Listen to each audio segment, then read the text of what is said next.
So good afternoon. Wonderful to be here. It's an honor. And I'm thankful to KIDP and a lot of my friends to give me this opportunity to sort of talk with you. A lot of young people in the audience, right? You're the future. So let's get down to some work to understanding what design and innovation is. That's what I'm going to talk about today, especially in the context of design technology conversion, right? So let's see.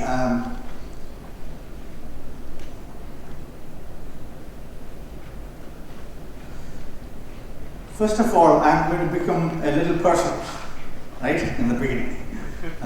Personal means, sort of introducing myself in a sort of a very quick life journey that I've taken. So here you can see the red dot, right? That's where I was born, and I grew up there, southern part of India, right? My early education. And then in 1976, I went to a design school, the only design school in India at that time, where I studied product design. So you can see this guy, right, with a beard. That's how it looks like in 1976 as a design student. Anything goes, right? The design student is a weird person, right? But at that time, I had the opportunity to meet Professor Charles Eames. He was a guru on design and design thinking and innovation at that time. He was like Steve Jobs at that time, right? He had tremendous capabilities. He was an architect, he was a landscape designer, he was an exhibition designer, he was an information visualizer, he was a toy maker, he was a filmmaker, all kinds of things, one person doing it. So his systems thinking kind of fascinated me. I got a chance to work with him early on. His way of thinking about systems, thinking about design at a very big scale, sort of fascinated me. That was the beginning of my fascination for understanding design and the process behind design. 1986, I graduated. 1986 came. I graduated as a product designer. I practiced in India for some time. But 86 is the time, if you remember, the first Apple computer came into our lives. It became a design tool, right? So I was looking out for opportunities to learn about new ways of doing design, but I could not put my hands on such new technology. So I looked around. I met this person. He's another wonderful person, Professor Charles Owen, who was the head of the Institute of Design, Illinois Institute of Technology, where I'm teaching today. He was the head of that place, and he was doing the most cutting-edge work in 1986 on structured methodologies for approaching innovation. He was looking at innovation and design as a science rather than as an art. So I contacted him. Of course, at that time, remember, there's no email, there's no text messaging, there's no tweets and Facebook, right? All I had was a typewriter, right? So I used to type letters and mail it and wait for about 3-4 weeks before I get a response. That is the kind of communication that happened. So look where we are here today, right? So he was another big influence in my life to learn about design in a very structured way. Structured process, right? So I'll share with you some of those findings. 1990, I graduated from Institute of Design under Professor Charles Owen, and I joined this company called Dublin Group in Chicago, based in Chicago. That's probably the first company that kind of pioneered the idea of design innovation. We are talking about design technology convergence today, right? Some of the early ideas that started in 1990, practiced by Dublin Group. So I had a chance to work with that company for almost 12 years. So I'll share with you some of the findings, some of the frameworks that came out of that long stretch of time. I had the chance to work with some of the biggest companies in the world, like IBM and Apple and SP and Texas Instruments and Target and things like that. So share with you some of the findings and how we can learn from all of that. And 2002, of course, enough of consulting. Now let me get into the school, where I really interested in sharing my knowledge with my students and writing and publishing. That's what I'm really enjoying now. So 2014, right? So here we are today. After that personal introduction, let's get into the subject matter. So look at, as I already mentioned, email, the world of email, Facebook, Twitter, and all kinds of, Skype and all kinds of things or Google Glasses, all kinds of technologies that makes your life really, really kind of fascinating. So if you look at our world today, I'm taking the analogy, our world is the globe, right? If you look at our world today, how the world operates, you can say it's a wonderful world of technology that we enjoy. That's one way to look at the world. And you have all these technologies that will help me. So we use words like those, ubiquitous computing, right? Cloud computing, and all kinds of words, technology-related words. That's one way to describe the world. But think about turning the world around, right? Turn the world around. Look at it from a different perspective. You can describe the world in different ways, right? You can describe the world as a wonderful world of experiences that we live through, right? It's not a wonderful world of technology. Let the technology go to the background. Right? It's a wonderful experience. It makes me live every day in a very interesting way. Right? Wonderful world of experience. That's another way to look at the world. Right? So that's where we are, and then we are talking about the convergence between these two, the technology and the experience. Right? That's what the theme of this particular forum is. And so I'm also fascinated by that, and some of the techniques that I'll talk with you is about that. So we use different sets of words. We don't use ubiquitous computing and things like that. We use, sharing my album with my family, right? So those are the words that we use to describe the experiential world, which is completely different. So can we merge these two together? Can we bring them together? That's our challenge as designers, young people, right? Can we merge these two together? So that's a challenge. So let's look at how we can do that. But being optimistic is good. Optimistic is good. But we can't forget the facts. Innovations today are risky and unpredictable. Risky and unpredictable. Anything that you put out in the marketplace, there's a big chance that it'll fail. And it does, in fact, many a time fail. For example, a statistical study done by a company found out that out of 100 innovations that come out in the marketplace, 96 fail, right? Only 4 survive. Only 4 out of 100, that is 4% of innovations coming out in the marketplace, only they survive. So that's a fact. That should worry me, that should worry you as an innovator, right? Why is that happening? Why am I failing so often? Can I raise that 4% to 5% or 6%? That itself is a big achievement, right? So that's what we should challenge ourselves to be. How to make reliable innovation that has a better chance for success in the world. That's what we should question, right? So the rest of the presentation, I'll share with you some of the frameworks and some of the methods that will help you raise that success rate. So that's what I've sort of written in this book called 101 Design Methods. It's a very good reference book that people are using all over the world for their projects. But let's look at some basic definitions. We hear the word innovation, like it's a wonderful world of technology, wonderful world of experiences. You have all these innovations happening out there. Innovation has really arrived, but many fail, so it is not really arrived. We have to know how to practice it. So let's look at a basic definition of what we mean by innovation. Very simple definition. It works for us, it works for my students, and it's pretty good definition. There's a key word there. Innovation is a viable offering. It's a viable offering, right? Offering can be a product, a service, a process, an experience, an environment, a website or an interface. They're all offerings. And it's a viable offering. An offering which is made viable in the real marketplace. If it's not a viable offering, it's not an innovation, it's an invention. Right? So you have to make sure that it works in the real world. Then only it becomes innovation. And it is new. Nothing difficult to understand. It has to be new.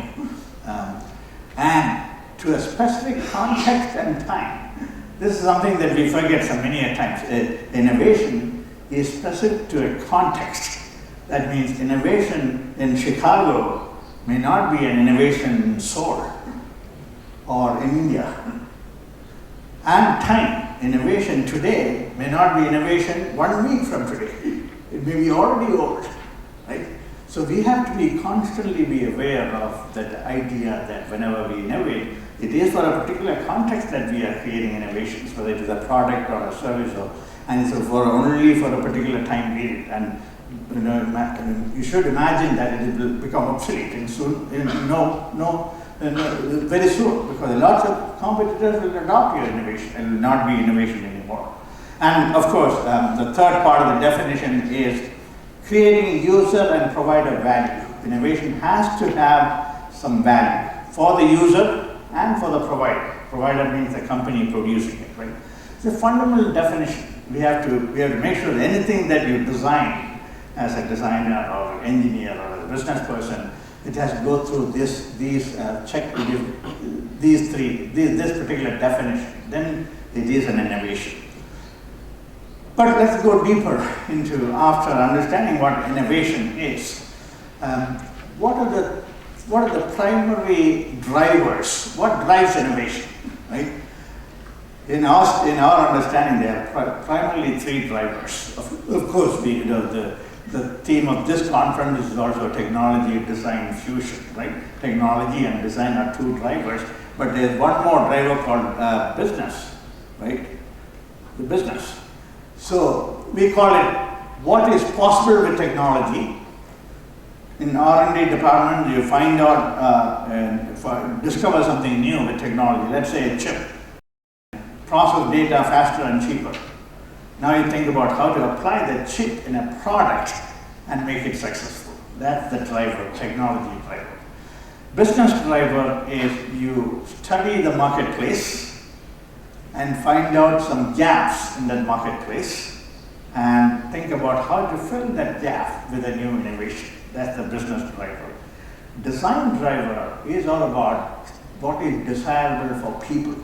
It's about humanity, it's about you and I. What is desirable for us? And come out and study the people and their needs. And then think about how to create innovations to support those needs. So those 3 are very interesting drivers, and all of them are necessary for the success of the innovation. So what is happening today is a kind of convergence happening. All these 3 drivers are coming together. There's a lot of overlap between technology thinking, business thinking, and design thinking, right? So that's what we have to pay attention to. We call that convergence. Now, the question is, that's all good, theoretically, but how do I practice that? How do I, as a designer or an engineer or a researcher or a project manager in a company, how do I make my actions today relevant to create innovations in that convergence space? That's what we should be worrying about. So in the next part of my presentation, I'm going to talk about, there will be 3 sections: principles, process, and a project. I will talk about some fundamental principles that all of us, designers, engineers, business people, everyone will have to follow those fundamental principles that are required for the success of any innovation. We cannot ignore any of those principles. We will talk about that, and then we'll talk about a process, a very generic process that takes care of all these principles. And lastly, if we get time, I'm pretty sure we'll get time, I will share with you a project. A project is a case study which might be very unfamiliar to you. It might come as a probably shocking project for you because it is out of context. It's not culturally relevant for Korea. It is a project done in India for the poor people about a refrigerator. So it's a wonderful project, wonderful story that I'll share with you towards the end. So 3 parts. In terms of timing, I have been given 3 hours. It's a long lecture, right? So somewhere in the middle we'll take a 10 minutes break when we need to take a break, right? So let's come with me in the journey to understand these principles. There are 5 principles, right? I was having a little bit of fun on that slide, right? I was cutting my head on somebody else's body and I'm almost imagining, let's celebrate these 5 principles. Let's do a Gangnam dance, right? I was trying to imagine that. So, what are those 5 principles? Let's go one by one, right? Delight the people who use innovation. Delight the people who use the innovation. That's a fundamental principle that we cannot forget. We cannot ignore at all. Delight. Put a smile on the face of the person for whom you are innovating. Right? That's what it means. So what is it? Let's understand a little bit more. Lots of examples today that you can find that is trying to do that. Companies are trying to do that. Samsung is trying to do that. Apple is doing that, trying to do that. But this is an example that fascinates me all the time. Right? Car. When you design a car is a utilitarian vehicle that helps you take you from one place to the other. And it used to be, people used to design the car around efficiency and low cost and things like that over the years. But BMW once came with a strategy. Car is not just a car, I think. There is emotions, about car, right? So that's why they came out with the delightful design of the Mini Cooper several years ago. When they came out with Mini Cooper, if you're familiar with this car, that puts a smile on the user's face. And the phrases that he uses, the car is not just a car that I can drive around, it is fun.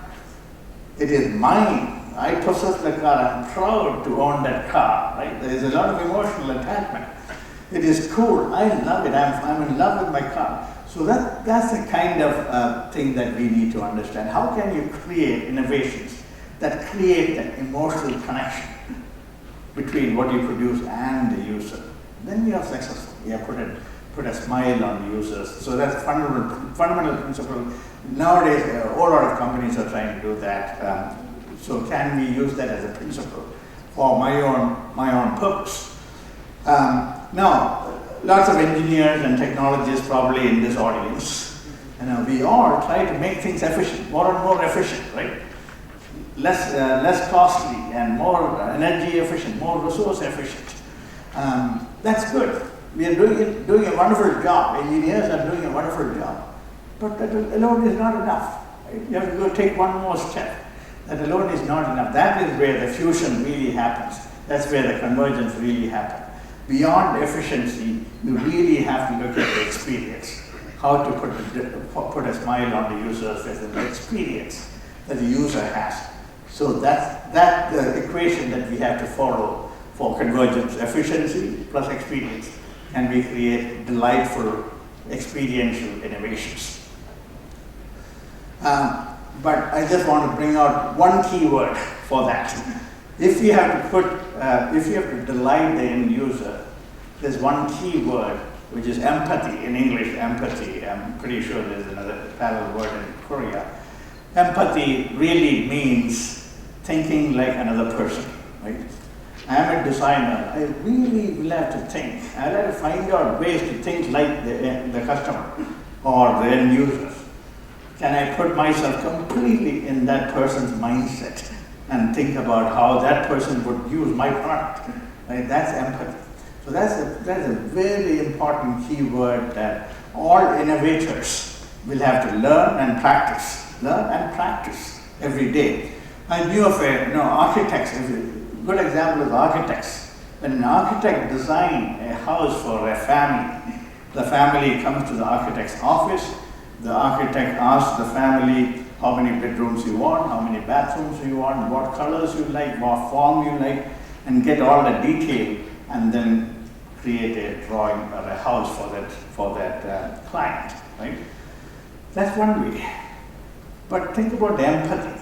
The architect, how can the architect really know the life patterns of the family? It's not about the number of bedrooms, the number of bathrooms, or how many square feet, or how many colors, what colors the house needs. The house should really fit with people's lifestyle, their culture, their behaviors every day, how they have dinner every night, how they watch TV. Those matter. So I had a friend of mine who was an architect who did not have an office. He will not have client in his office. He, when a client comes to the architect, he will say, my friend will say, can you let me come and stay with you for 3 weeks? Can you let me come and stay with you for 3 weeks, right? If you can let me do that, I will design the most beautiful house for you. So my friend goes and stays with the family for 3 weeks, eating dinner with them, watching TV with them, and being completely inside, immersed in the family. So he's quietly making notes, and he observes everything, and he built the most beautiful house, fitting house for the family. So that's an extreme example of empathy, right? In order to practice empathy, you can do that.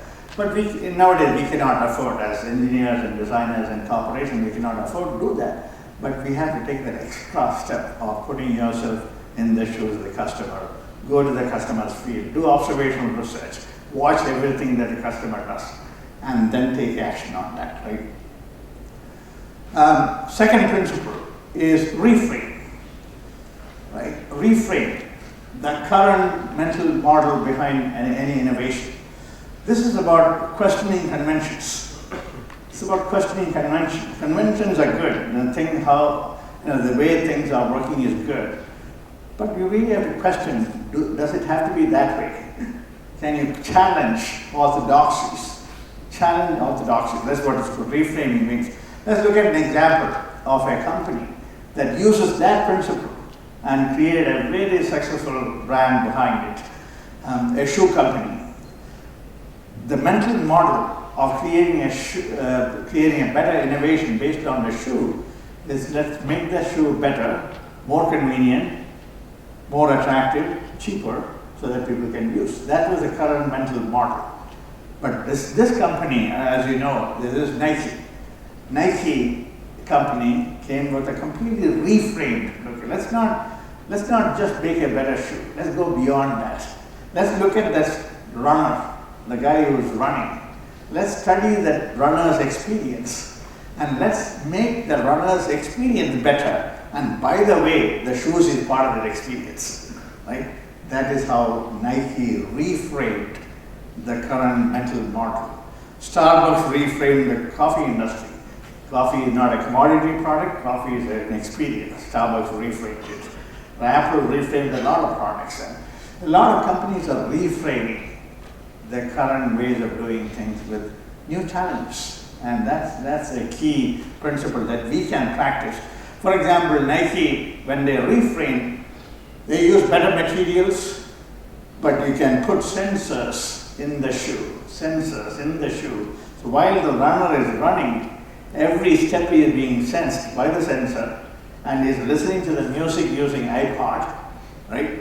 So every step is being recorded in the iPod, and he comes home and plugs the iPod to the computer to sync it, right? Down goes all his data about his running on that day into the computer. Out it goes into Nike website through internet, and Nike website gives you wonderful visualizations of the runner's experience, like graphs, and you can compare your running progress to your friend's progress or an Olympic athlete's progress. How does an Olympic athlete practices running every day? You can do all that, and you can get maps for running and different routes for running every day. So the Nike as a company went beyond just making a better shoe. into producing a whole lot of other things, websites and sensors and an iPod and all that technology to support the runner's experience. So that's the kind of reframing that we can do, you and I can do for our own project. Right?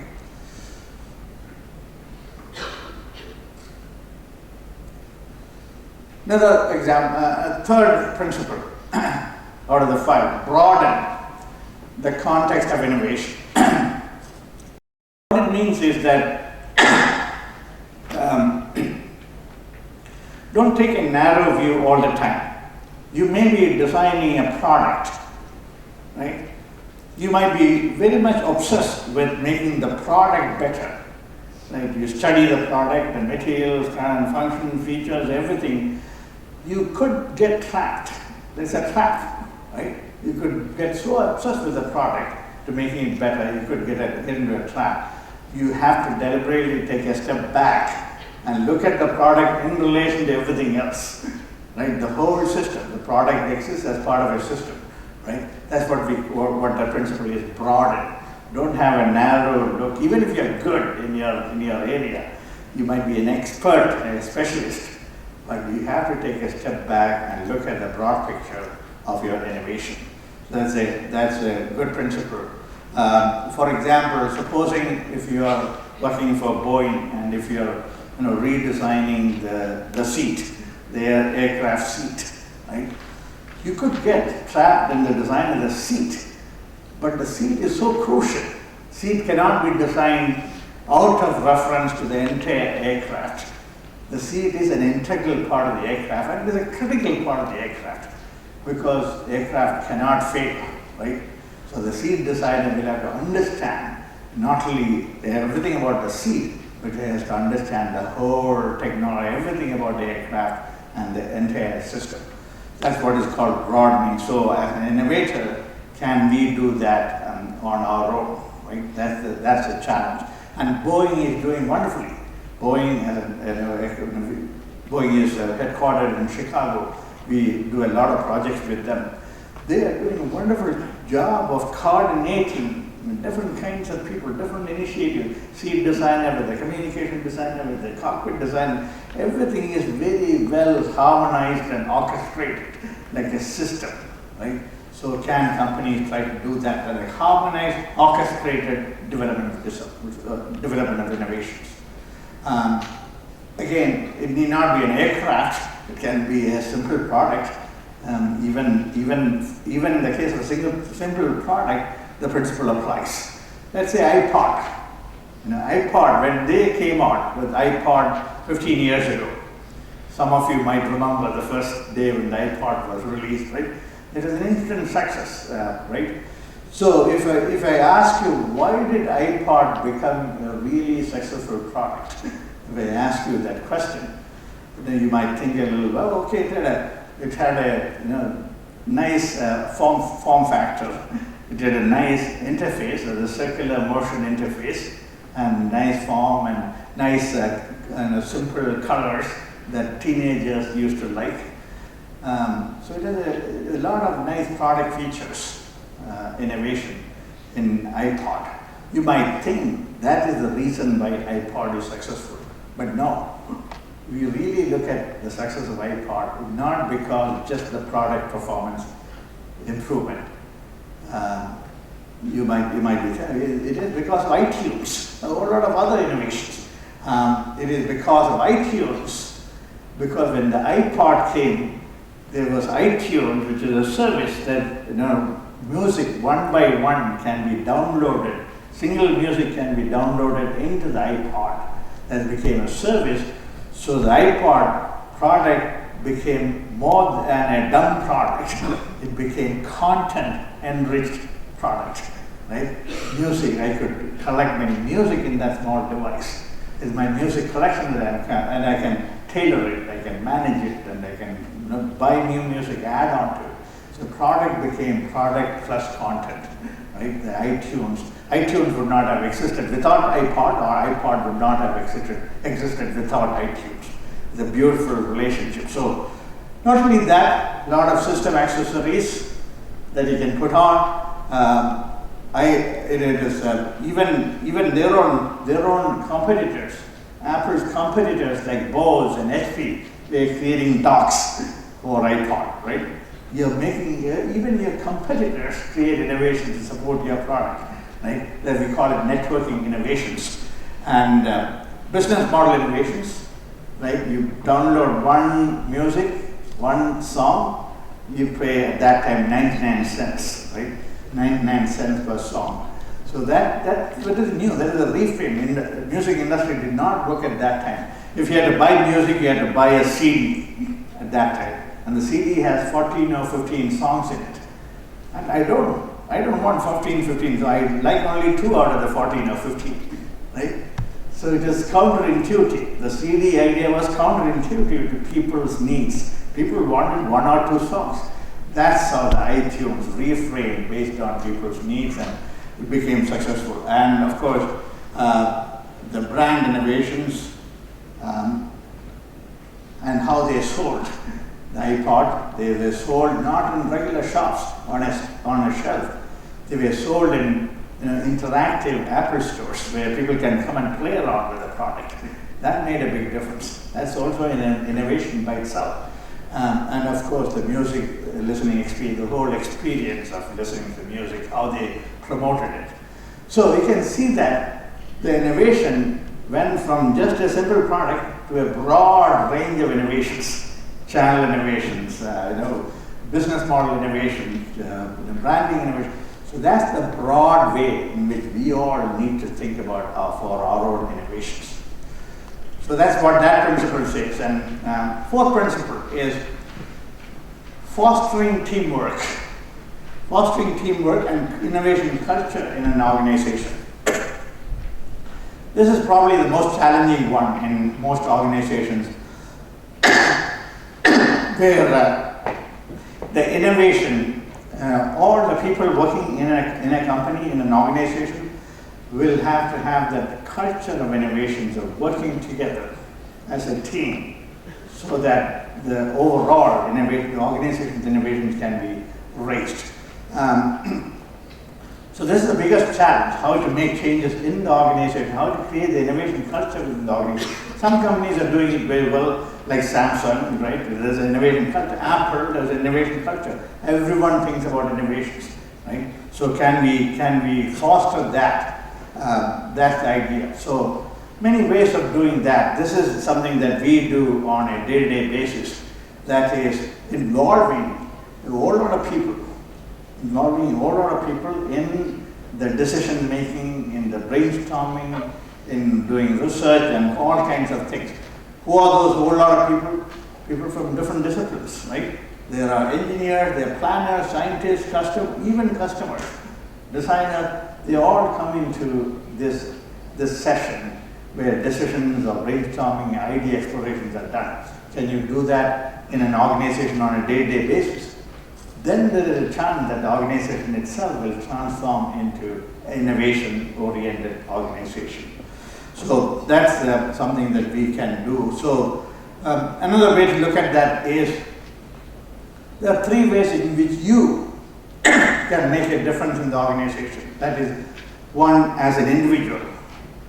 You in the company as an individual can become a champion of innovation, champion of design or engineering or whatever. You take extra effort to make innovation happen by talking to your friends and influencing everybody. Lots of people work in that model, champions of innovation in organization, and they change the whole company. Right? So that's one way. I have lots of friends who have really transformed, like Procter & Gamble, for example.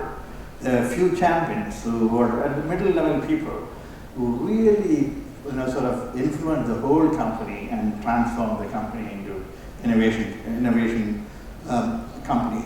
The other one is team. Alone we can't, there's a limit to things that you can do as a one person, right? Teamwork, right? You create a team of people where you're doing a project and do some wonders in the team, right? Adopt some of these methods, adopt some of these principles, use some of the structured methodologies of good research and come out with a product and demonstrate it to other parts of the company so that they can get inspired. So teams can make a big difference in organization. And of course, the third part is the organization culture itself. Individuals and team alone cannot change the company. The company as a whole, there has to be buy-in from the CEO. Leaders in the company will have to believe in the team, in the innovation process.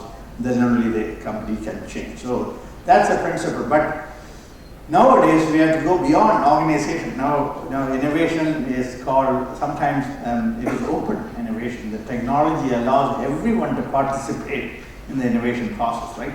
We call it open innovation. That's probably a mega trend that is happening today. It will become, in my opinion, it will become really big in the future. It may not be individuals in a company making innovations, it will be everyone in the world contributing to the innovation, which is called open innovation. Anyone can participate in the process of innovation because technology allows that very easily nowadays.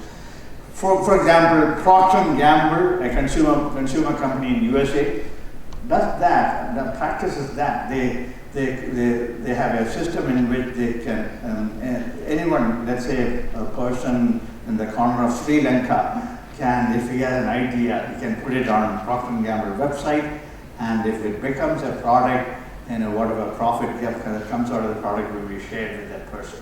So that's an open innovation concept, right? So we have to pay attention to that as well.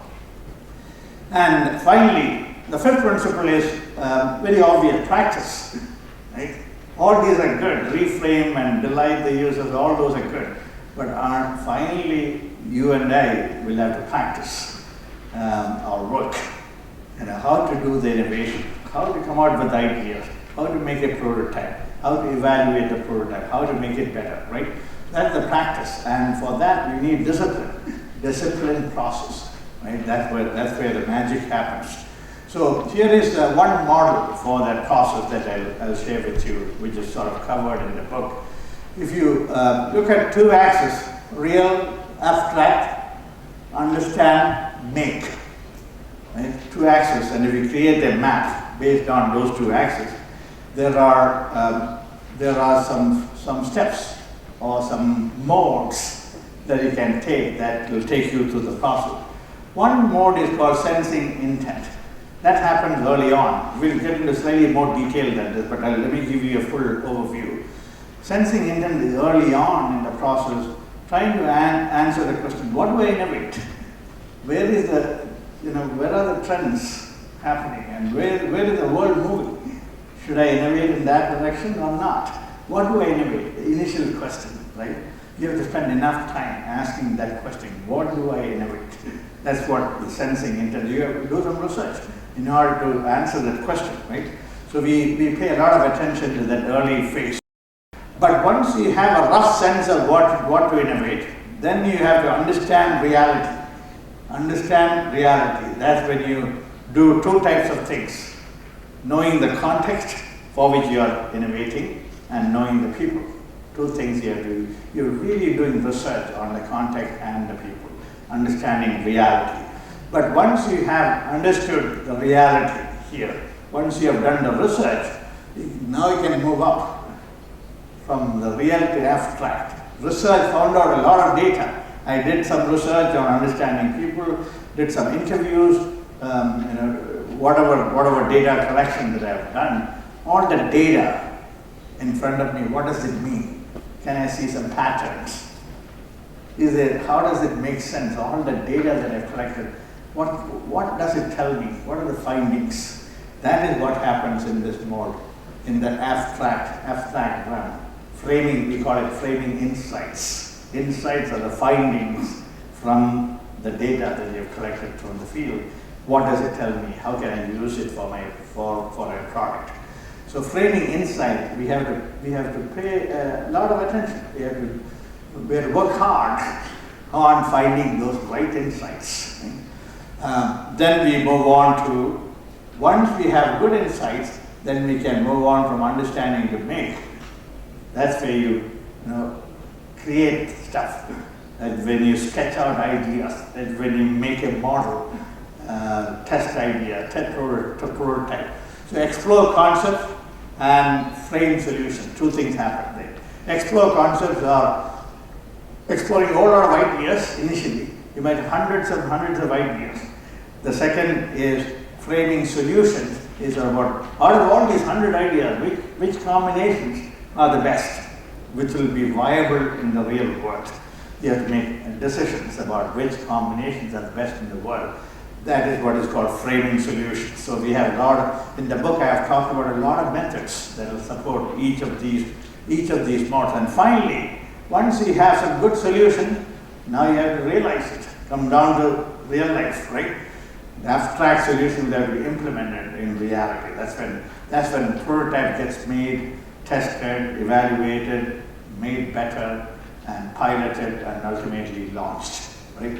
So that's a structured process that at IIT we teach this process very deeply, and we teach all the methods that will help this process, and a whole lot of companies are adopting this structured methodology.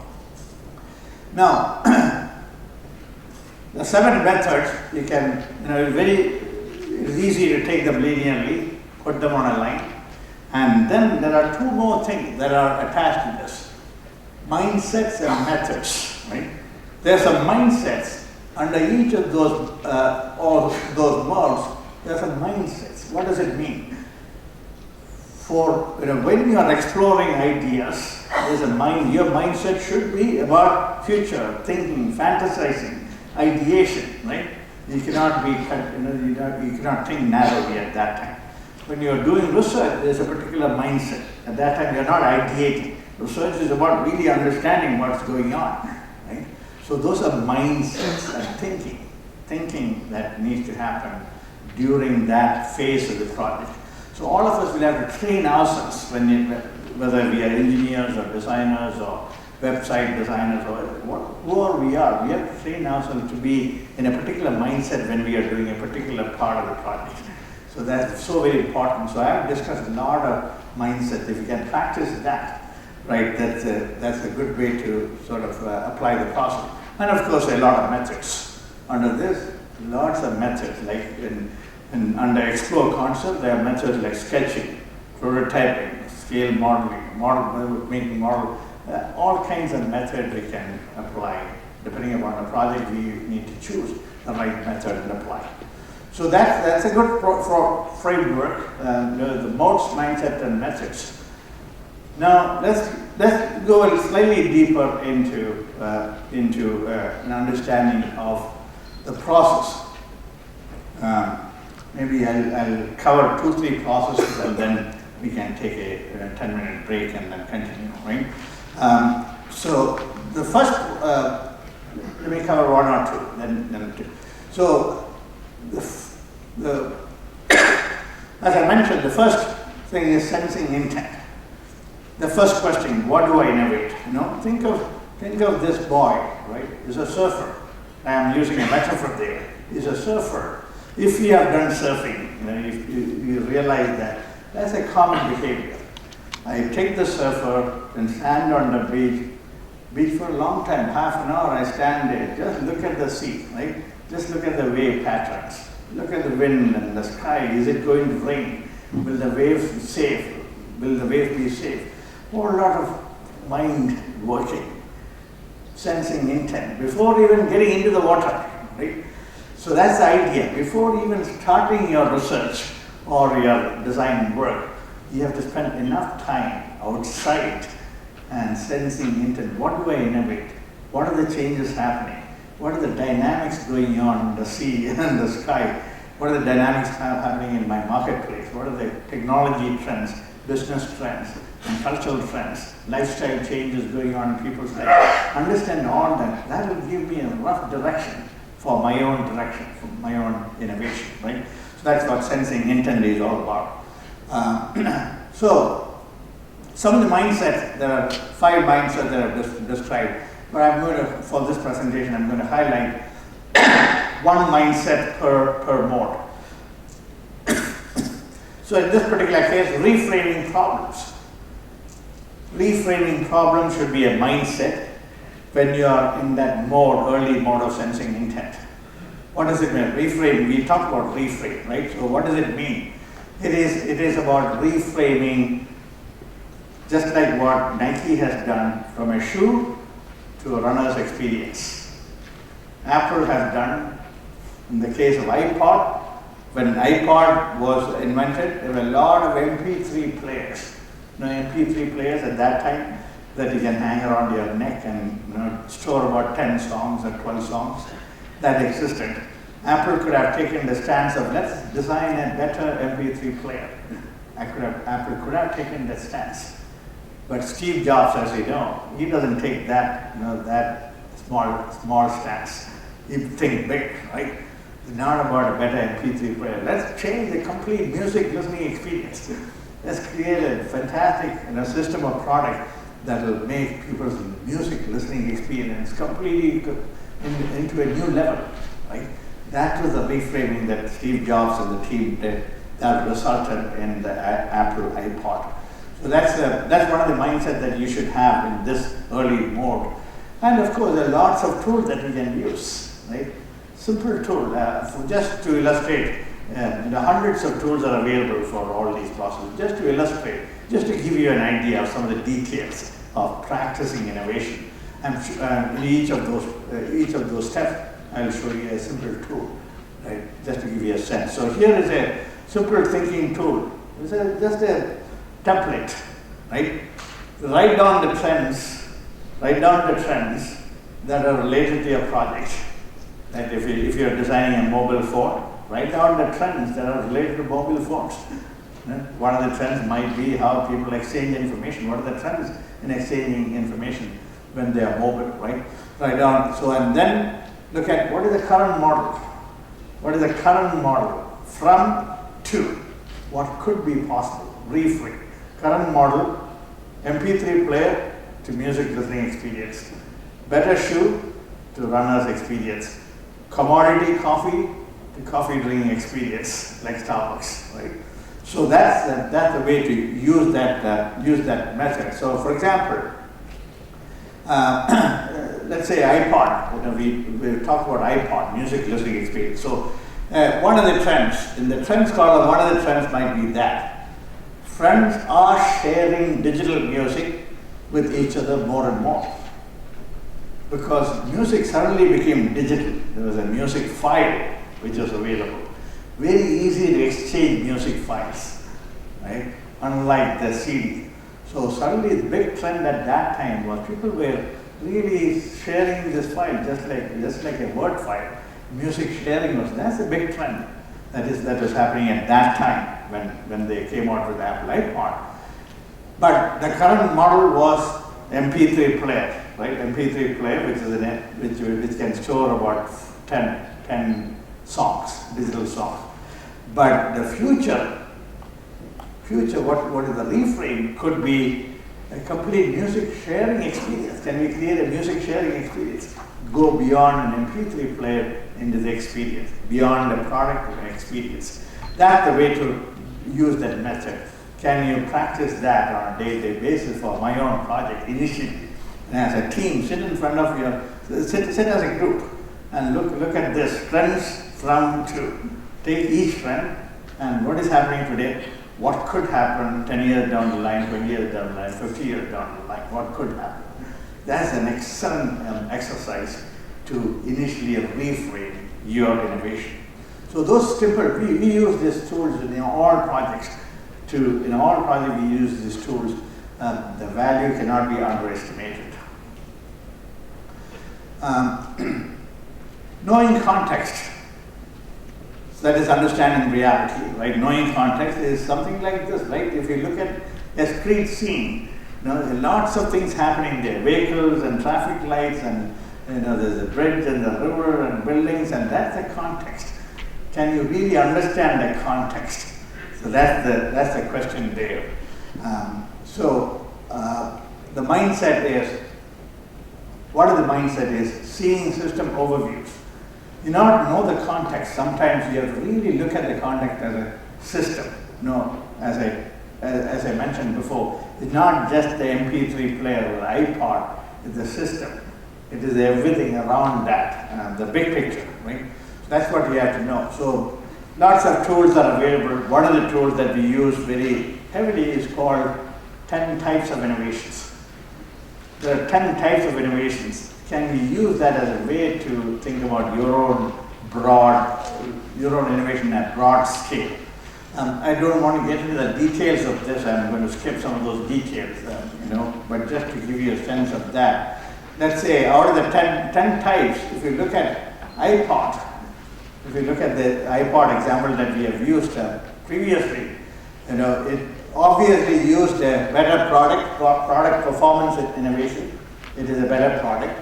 It had system accessories, product system innovations, service innovations through iTunes. iTunes provides service, right? So out of the 10, Apple deliberately thought about 8, at least 8 out of 10. That's one way to broadening your ideas using that 10 types of innovations. So we can use it in our own projects. Whatever project that we are doing, can we think about each of those types? Can there be innovation possible in each of those types? That will broaden your thinking, right? So that's, and the third mode is knowing people. This is about people, right? You really have to understand people. And as I mentioned before, the key word is empathy, thinking like the end user, right? So think about this analogy. Now this works out very well for me and for many of the projects.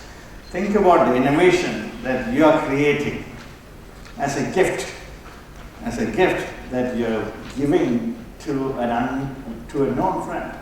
For example, when it is my grandmom's birthday, right? I want to buy a gift for my grandmom. What do I buy? I don't buy things that I like. I really have to think about what does my grandmom like, right? I have to put in her mindset to really buy a gift so that I can give it to her. So think about the same situation. You as a designer, think about the same situation. When you're designing a product, you're not designing the product for yourself. Ultimately, someone else is going to use it. Who is that someone else? What does he want? What does she want? What are the emotional connections that we have to establish? Always think about that as a gift that you are giving to someone else, not for you. Right? So that's a very good practice with which we can apply that mindset. So one of the tools that we use that has that empathy is called observational research. If you are familiar with what is observational research, is going and studying people's behavior by just observing, right? If you're doing a project on cooking appliances, go to people's kitchens and observe how people use appliances, how people cook, their behaviors, right? That's observational research is all about. So one of the tools that we do is if we have to do research on cooking, we don't go into the kitchen, we don't observe. Let us get the viewpoint of the people, of the family, right? So we give people the cameras and ask them to take pictures of anything that is important about cooking. So the family members take their own pictures about anything important about cooking. And they give you the photos back. And then you go back to the families and ask them, why did you take that picture, right? You want to get their perspective, right? Empathy. So while you look at the picture, someone must have taken a picture of something. Why did you take that picture? He or she will tell you why that picture is important about cooking. And you can learn a lot by just listening to those stories. You can learn a lot. You can think like another person. Right? So that's a very effective method that we practice a lot to get an empathic view. So in this particular project about cooking, these are all the photos that they gave back, and then we go back to the people who took the photographs. Let us say this dad took those photographs. So he is one of my students, a designer and an engineer. A designer and engineer working together. Emergence happening. Teams are multidisciplinary. Designers and technologists and business people all will have to become part of that early research. that we highly promote that, so that everyone becomes sensitive to the needs of the people. So engineers, designers working together, asking this dad why that picture was taken, and copiously taking notes. We are listening. We are very quiet people. While doing research, we are very quiet. We don't talk much. Right? We listen a lot to the stories and take a lot of notes. That is a lot of insight, a lot of things that we can learn from what we hear from people. So that we turn into insights, and then we can start designing for those insights. So let's probably it's a good time to take a break before I go into the next step and the last case study. I'll share the project with you. 10-minute break, is it? 10 minutes. Thanks.